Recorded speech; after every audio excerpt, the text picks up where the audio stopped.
কি গো দিদি, তোমাদের নতুন বইয়ের খবর কি? আর বলো না সেসব কথা। কি দুঃখে যে আমি ছেলেটার বিয়ে দিয়েছিলাম গো।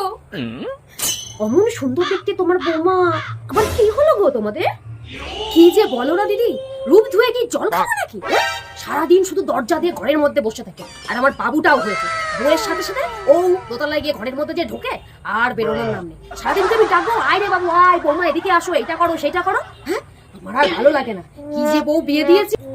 কেন গো, কি হলো আবার? কি আর বলবো, বাথরুমে ঢোকে স্নান করতে, বুঝলে 3 ঘন্টার করে বাথরুম থেকে আর বেরোয় না। আমার ট্যাঙ্কির জল সব শেষ করে। আমার বাবুটা যে কি দুঃখে এসিটা লাগিয়েছিল ঘরের মধ্যে, সেইটাই আমি ভাবি। সারাদিন 24 ঘন্টা এসি জানো চালিয়ে রাখে।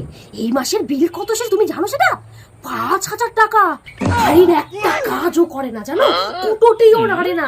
আমাকে সব বলে বলে করে করে দিতে হবে। জলের গ্লাস পর্যন্ত আমি এগিয়ে দিই জানো। কি যে জ্বালাই আমি রয়েছি ভগবান। তাই নাকি? কি বলছো কি? এই কি গো, বাবুর সঙ্গে বিয়ে দিয়ে ঘরে তুললাম গো দিদি। আমার কপালটাই খারাপ। হে ভগবান, দেখ কেমন লাগে। খুব তো প্রশংসা করছিলি, আমাদের বৌমা দেখতে সুন্দর। দেখ কেমন লাগে। কিছু বললে নাকি দিদি তুমি? না না দিদি, কি আবার বলবো, আমারই কষ্ট লাগছে গো তোমার কথা শুনে।